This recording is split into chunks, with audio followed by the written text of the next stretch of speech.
Good morning, Facebook. I hope you are well.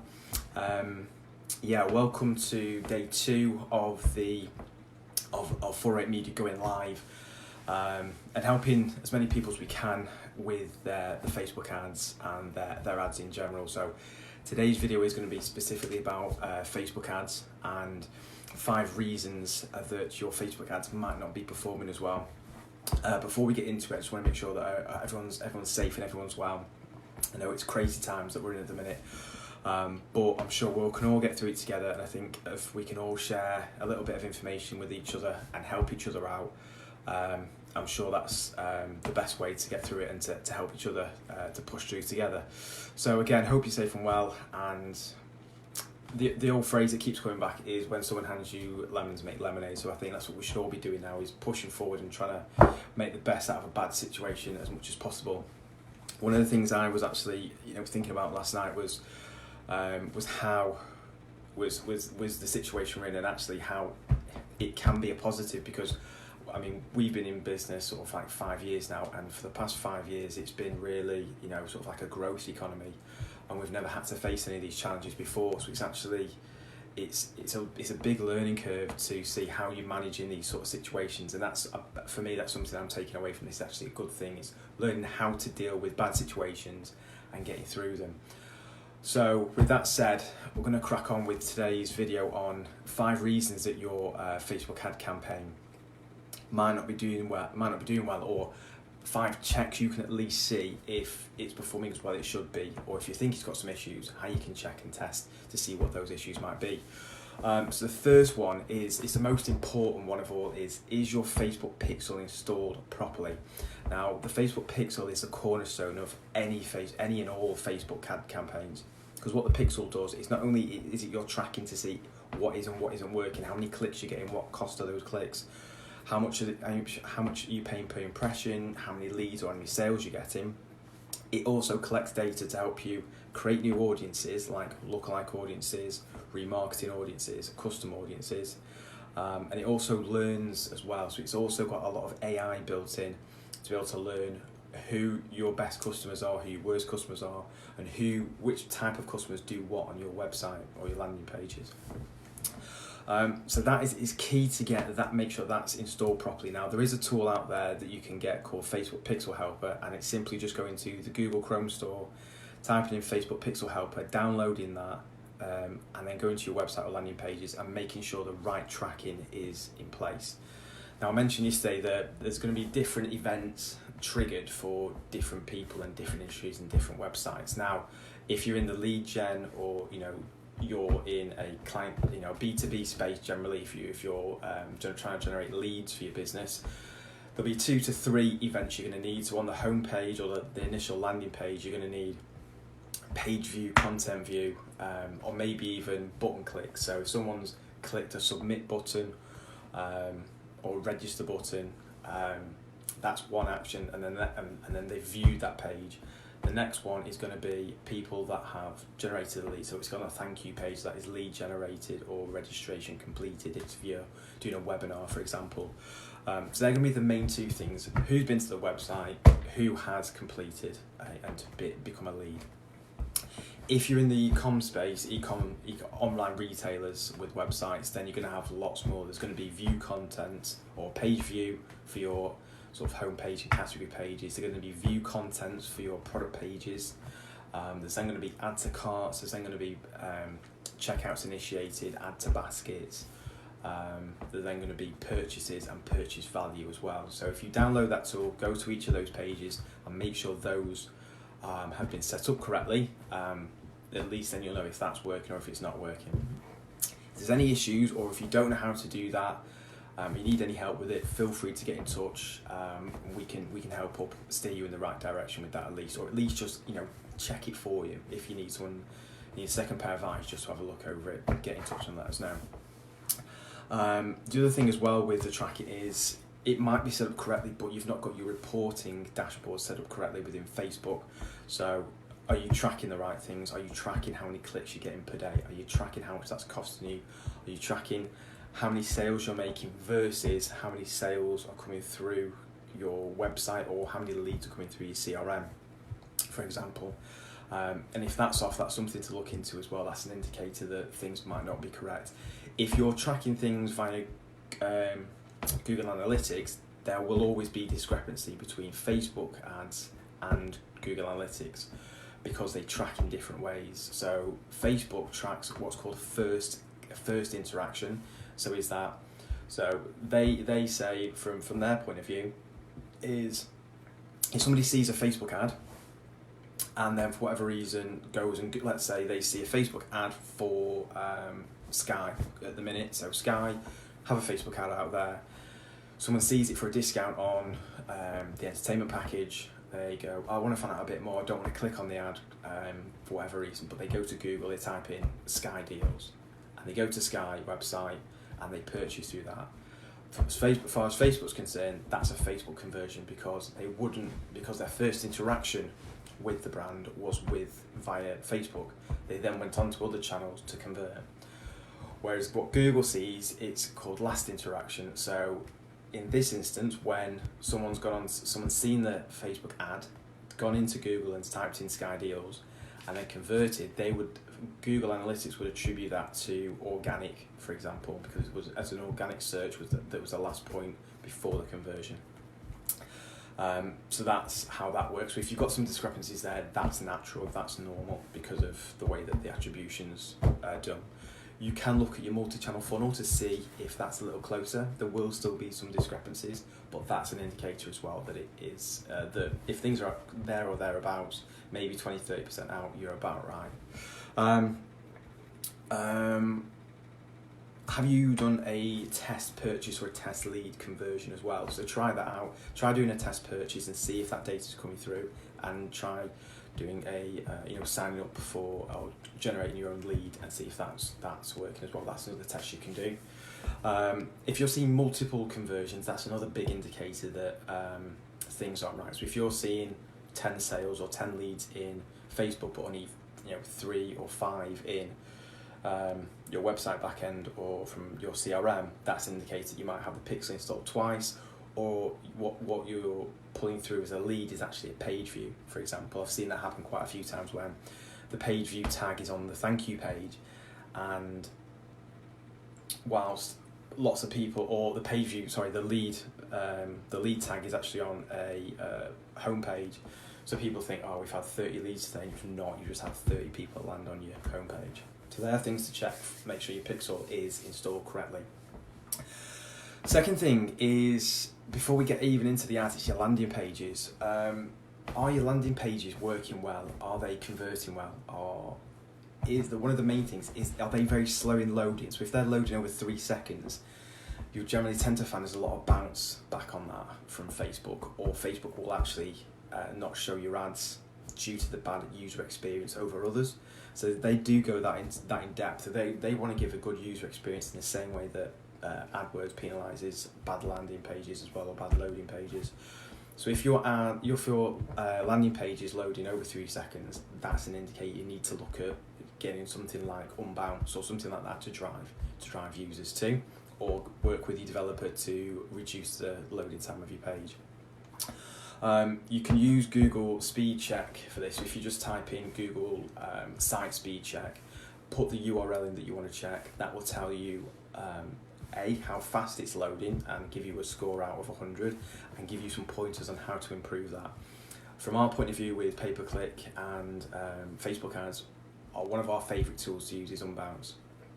It's really, really easy to use, dead quick, and you can even do e-com through it as well if you want to just test a few products through it. So that's something to try.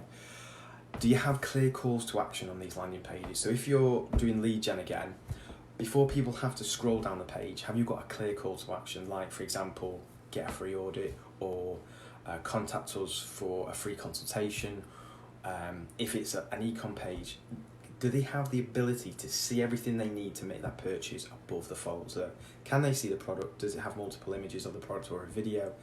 Can they see the price, everything that's included, maybe delivery costs, and can they click add to basket? So that's definitely something to consider there. And is your landing page very messy? Is it giving people too many options? Is is it not very succinct? If it's sort of all over the place, you might find that people don't actually know. It's not very clear what you want them to do. So when you're sending website traffic to a page, you need to make sure it's as clear as possible. I want you to click here and convert. I want you to add this to basket and then go and purchase. So that's something else to look into as well. Third thing is messaging. You'd be very surprised at how little people pay concentration to the words and the messaging they put behind an ad on Facebook. And that's a lot because I think people focus a lot on the images and the videos, which is 9 times out of 10 why people stop scrolling, but then they read as well. And that the aim of the ad is to drive people to a landing page, and the landing page's job is to get them to convert.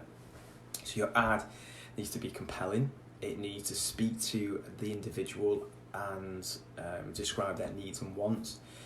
It has to show that your product or service solves their problems and that it can do it and in a way that's potentially easier or quicker or better than anything else out there that they've got access to at the minute. So have you got an avatar sheet set up? Do you know who your main customers are? There might be, like, for example, with 408 Media, one of our avatars is small business owners, so people that run their own business and do their own marketing. So they haven't got time to do their own marketing. They generally outsource to agencies like ourselves. They're looking for someone that is a specialist in doing ads. They might have other agencies running other SEO or email marketing campaigns or whatever, campaigns like that, but they're looking for a specialist to do that. Then that breaks up into two. So you might have one that does know what they're talking about and has run ads before. There might be someone that's never run Facebook ads before and is new to it. So there's one person, but we split them into 2 avatars.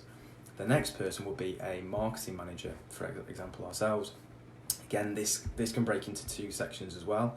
So a marketing manager that is doing the actual marketing for the business and needs help with particular avenues, and another one where they just can tend to run and build the strategy and work with agencies, so they know exactly what they're talking about. They know everything in depth. They've run the campaigns before, or they need a little help. So we've got like 4 different avatars for us.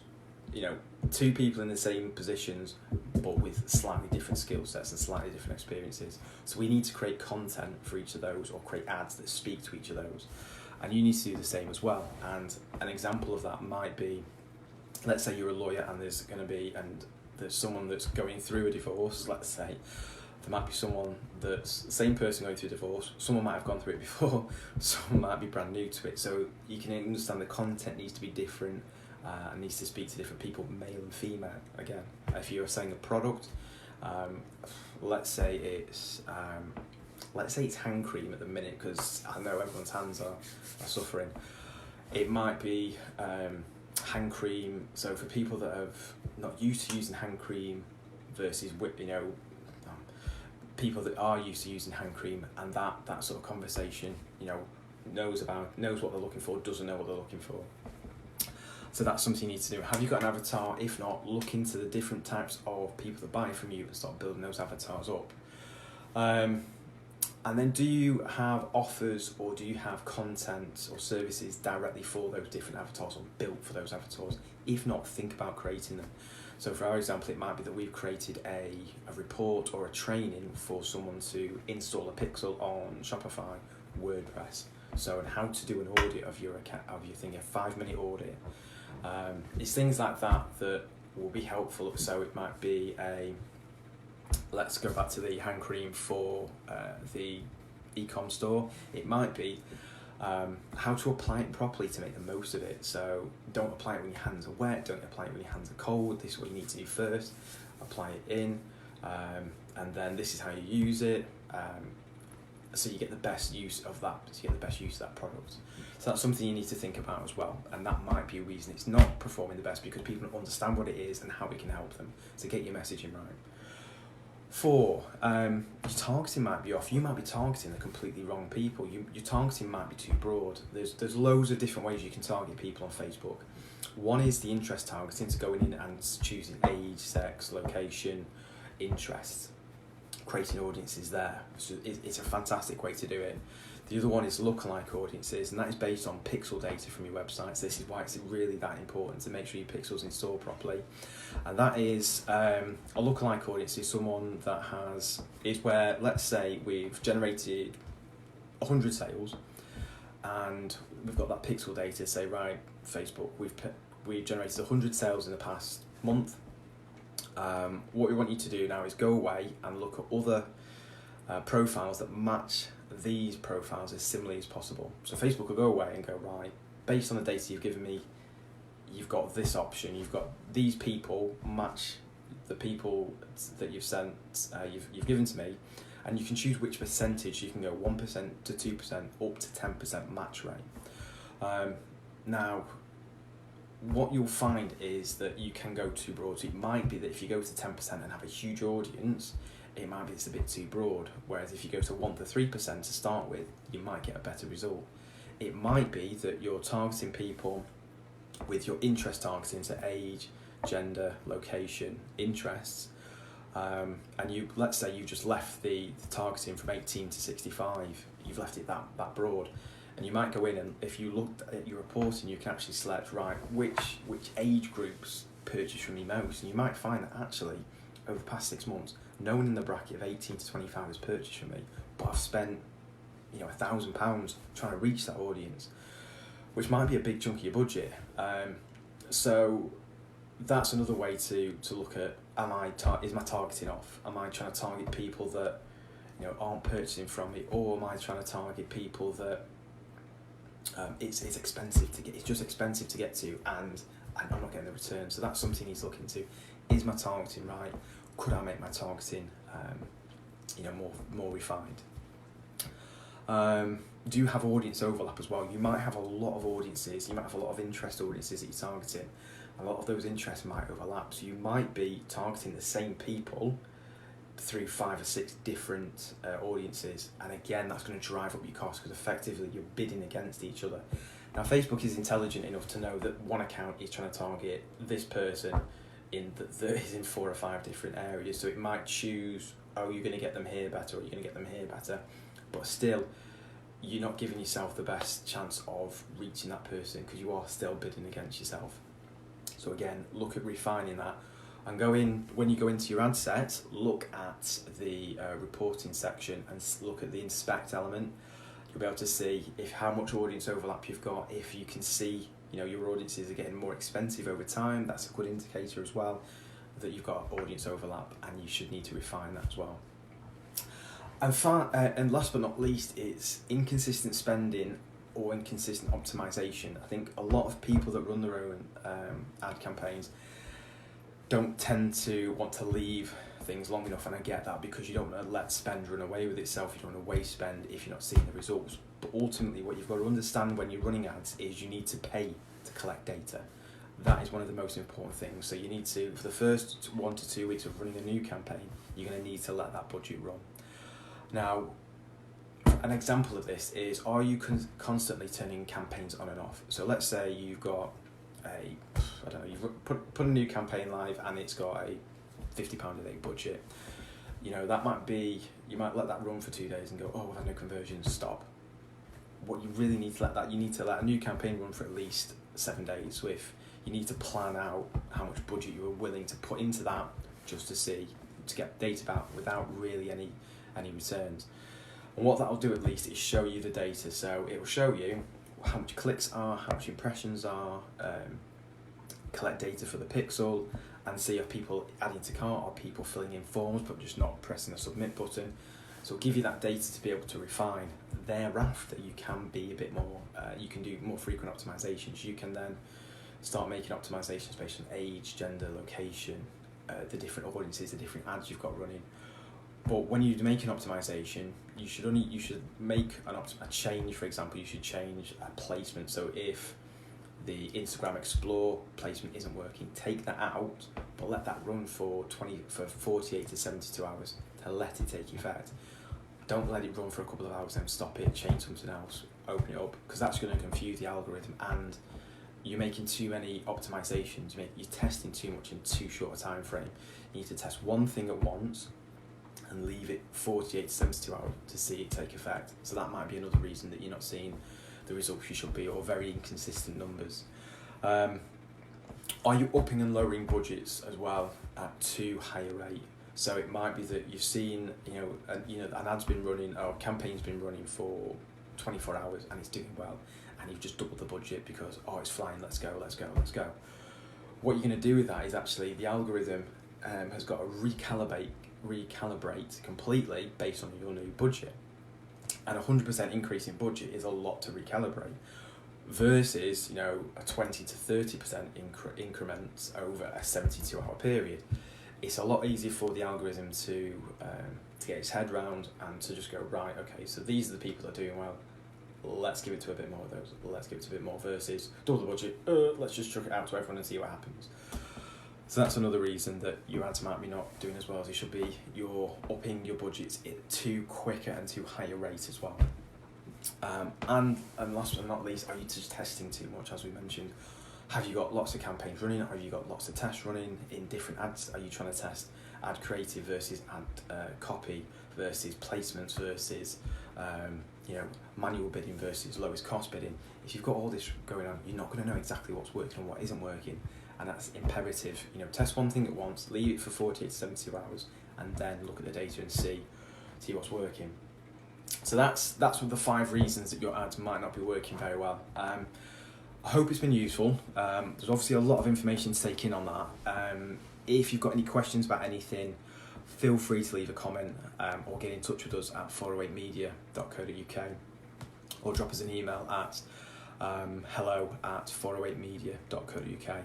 Like I say, any questions, feel free to get in touch. If you've not seen or come across these videos before, feel free to like our pages and get updated with the videos as they're coming out. We're going to be doing one a day on different topics to help people and businesses through this current period. I hope it's been useful. So yeah, we'll see you again tomorrow.